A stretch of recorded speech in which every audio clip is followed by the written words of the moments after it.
Welcome to Accounting 1329, Payroll and Business Tax Accounting. This is Dr. Mercado speaking, and this is a continuation lecture over Chapter 5, which deals with unemployment compensation. Now, in this particular lecture, we are going to be covering Problem 5-9A. Okay, so I'm going to go ahead and I'm going to jump right into the problem. Just remember that before you attempt any of your assignments, you have read the chapter. Okay, there's excellent examples provided in the book. Please go back and review those examples. That way you get an understanding of the calculations that are being performed. Okay, so now we've got problem 5.9 that we're going to be tackling today. This problem states the partnership for Keenan and Klutlow paid the following wages during the year. Keenan, who is a partner, got paid $85,000. Klutlow, which is a partner as well, got paid $75,000. Perry, the supervisor, got paid $53,000. Lee, a factory worker, got paid $34,600. Rolf, a factory worker, got paid $29,800. Brock, a factory worker, got paid $6,900. Ruiz, a bookkeeper, got paid $25,400. And Rudolph, doing maintenance, got paid $5,100. Now it states here that in addition, the partnership owed $200 to Rudolph for work he performed during December. However, payment for this work will not be paid until January of the following year. The state unemployment tax rate for the company is 2.95% on the first $9,000 of each employee's earnings. This is for state, for Pseudo. Okay, we are being asked to compute the Pseudo tax for the partnership and the Pseudo tax for the year. Okay, so let's start with the first one, which is the Pseudo tax for the partnership for the year. Okay, first we're gonna start off with our gross payroll. Okay, how much did we pay our employees this year? Okay, so let me get my calculator out. Okay, and let's do some math. Okay, so I'm gonna add all of my totals: 85,000 plus 75,000. Plus 53,000 plus 34,600 plus 29,800 plus 6,900 plus 25,400 plus 5,100. That gives me 314,800. Okay, 314,800. Okay, that is how much we paid all of our employees and our partners. Okay. Now from here, I'm going to make some deductions so I can calculate what is taxable for Pseudo tax purposes. The first thing I'm going to deduct is my payroll to the partners. Okay, this is non-taxable. Okay, now before I go into this, let me go back into my ebook. Okay, now in your ebook under section 5.1c, employees Pseudo, it mentions all of the types of services that are excluded from coverage. Okay, there's a list of 16 items. Okay, now if you look at item number 2, no, let me see, we're talking about partners. Okay, number 8. Last time it was number 2, which was directors. This time it's members of partnerships. Okay, if you're a partner of a business, you are not going to be included in the Pseudo tax calculation. Okay, so if you're a partner, your wages paid to yourself are excluded. Okay, that's number 8, members of partnerships. Okay, so make sure that I'm not asking you to memorize all these 16 items. Just know that they're available and make sure that you've read them, so when you're working out your problems, you can say, well, I remember something about partnerships, let me go back and look at it. Okay, so number 8, members of partnerships are excluded from coverage. Okay, so payroll for the partners is non-taxable, so I'm going to deduct their pay. Okay, and their pay, because for whatever we paid them, that is not taxable for Pseudo tax purposes. I'm going to add the 85,000 plus the 75,000. That's $160,000 of earnings that they're not taxable under Pseudo. Okay. Okay, so that takes care of that. Okay, the next thing we have is we know that we pay Pseudo on the first $7,000 of earnings. Okay, only on the first $7,000 of earnings. Anything above $7,000, we don't pay any taxes, any Pseudo taxes on it. So I'm going to deduct any salaries beyond the $7,000 limit. Okay.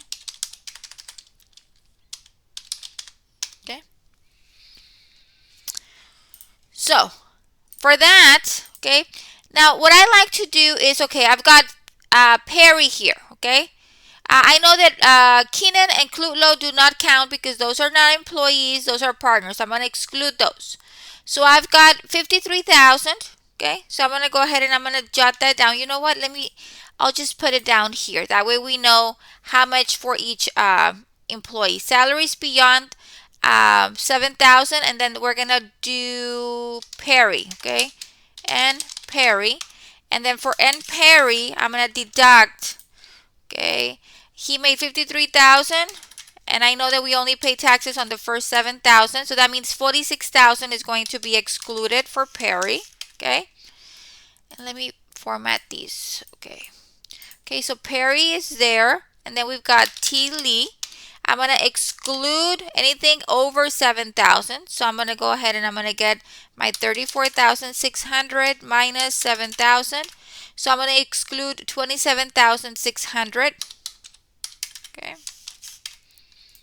Oh my Lord. 27,600. There we go. So I've got Lee, and then I've got Rolf, okay? And then for Ralph, I'm going to get whatever they made, 29,800, and I'm going to subtract the $7,000. So that means I am not going to pay taxes on 22,800. Okay. Then I've got Brock, okay? D. Brock. Excuse me. Okay, so I've got Brock here, and now Brock made $6,900. So we have to be very careful here. Brock made $6,900, and we only pay taxes on the first $7,000 of earnings. So Brock didn't go over that 7,000 threshold, so there's no deduction for Brock, okay? Now let's look at Reese, okay? Reese made $25,400, and I'm going to deduct the first $7,000 of earnings. So that means I am not going to pay taxes on $18,400. Okay. And then I've got Rudolph. There we go. And then for Rudolph, Rudolph made $5,100, okay? So that means that he didn't even reach that $7,000 threshold. Remember, we pay taxes on the first 7,000. He didn't even make it to 7,000. So there's nothing that he went over. So then Brock and Rudolph did not have any excess. They didn't go beyond the 7,000. These are the amounts that of wages that were above the 7,000, okay, that are not taxable, okay?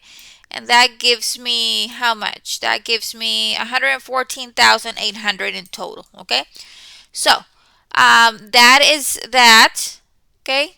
So, I'm going to go ahead and now I'm going to calculate my taxable payroll, okay?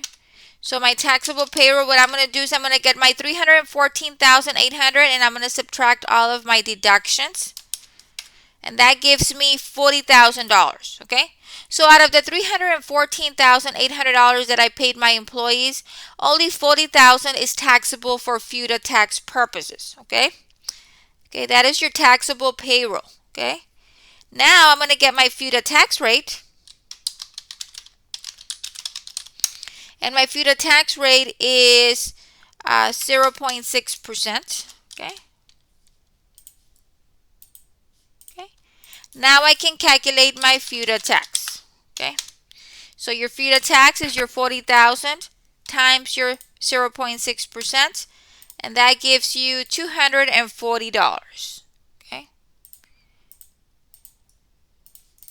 That is the amount of your Pseudo tax. So let's recap what we did. We started off with our total payroll. We added all of these amounts, and that gave us $314,800. I subtracted the payroll to my partners because that is not taxable. That was $160,000. That is made up of the $85,000 from Keenan and the $75,000 from Klutlow. Okay. Then I subtracted any salaries that were above $7,000.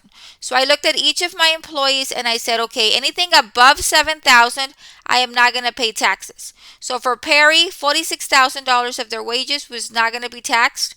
For Lee, 27,600 was not going to be taxed, so on and so forth. Okay.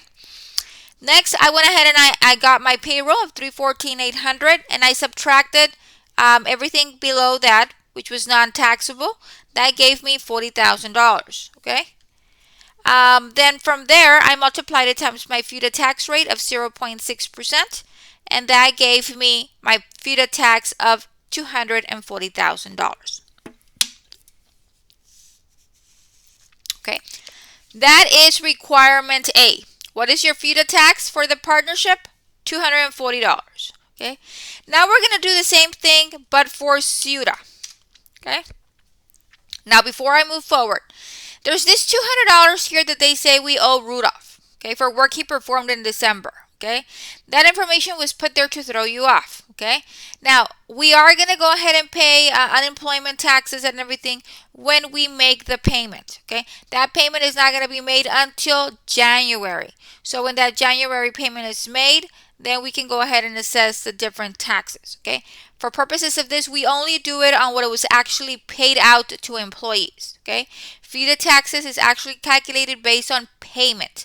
So until we make a payment is when we do our calculation and our distribution for the taxes. Okay, so that is going to be ignored basically. Okay, now for letter B, we're working at the state level, and it says that the state unemployment tax rate is 2.95% on the first $9,000 of earnings. Okay, so for SUTA, it's the first 9,000. For FUTA, it's the first 7,000. Okay, so once again, I'm going to start off with my gross payroll. Okay, we had already calculated it at 314,800. Okay. Okay. Then I'm going to deduct my payroll for two partners, which is non-taxable. Okay. And we had already calculated that previously. That is your $85,000 for the first partner plus the $75,000 for the second partner. That's $160,000. Okay, that's going to be excluded. And if we recall, the reason we are excluding it is because that is one of the items listed under section 5.1c. It's one out of the 16 items. It's actually item number 8. Members of partnerships, those wages are excluded for FUTA tax purposes. So make sure that you do go back and you read over section 5.1c employees FUTA. Okay. Okay, so that handles that. Then I'm going to go ahead and I'm going to deduct less, okay, salaries beyond. Now in this case, it's going to be a $9,000 limit. Okay, remember, for SUTA, we've got a cap of 9,000, okay? So I'm going to go ahead and I'm going to copy these names over down here. That way I just save some time, okay? So let's look at Perry, okay? Perry, okay? Let me get my calculator. So Perry made $53,000 and we paid taxes on the first $9,000. So that means that we are not going to pay taxes on $44,000. Okay. This represents the amount that is not taxable. Okay. Now let's look at Lee. Lee made $34,600. I'm going to deduct the $9,000 cap for SUTA tax purposes. That means $25,600 is not going to be taxable. Okay. Then we have Rolf. Rolf made $29,800. I'm going to subtract 9,000. That gives me $20,800. Okay. Then we look at Brock. Brock made $6,900. Brock didn't reach that $9,000 threshold, so that means that he didn't make anything above $9,000. So Brock is going to be 0. Okay. Now let's look at Ruiz. Ruiz made $25,400. I'm going to subtract the $9,000 that they're liable for taxes on. So that means $16,400 is not going to be taxable. Okay. And then we have Rudolph. Rudolph made $5,100. Rudolph did not go over that $9,000 limit. So then that means for Rudolph, he didn't have any excess wages. Okay. So now we can calculate our taxable payroll. Okay. and we get our 314,800, and we subtract all of the rest of the items. That gives me a taxable payroll of $48,000. So let me do this on the calculator in case you all are not familiar with Excel. So all I'm doing is I'm getting my 314,800. I'm subtracting my 160. I'm subtracting my 44,000. I'm subtracting my 25,600. I'm subtracting the 20,800. I'm subtracting 16,400. And that gives me $48,000. That is how much I'm going to pay taxes on for Pseudo tax purposes. Now I'm going to have my Pseudo tax rate. Okay, your Pseudo tax rate is given at 2.95%. Okay, and now I can calculate my Pseudo tax. And your Pseudo tax is going to be your 48,000 times your 2.95%. That gives me $1,416. Okay, there we go. So those are your solutions for requirement A and B, step by step as to how I calculate it. Make sure that you exclude any wages for FUTA, anything above 7,000. For SUTA, in this particular problem, anything above 9,000 is not taxable. Okay, so we're going to exclude anything above that limit. Okay, we need to calculate how much of our payroll is actually taxable. Okay, and then once you figure that out, you multiply times your tax rate to get your actual tax amount. Okay, so that is exercise 5-9. Please make sure that you go back and you refresh your memory. Read the chapter. I recommend that students read the chapter twice. That way they become more familiar with the content of the chapter. Okay, so that is it for exercise 5-9. I hope all of you have a great rest of your week, and until next time, thank you.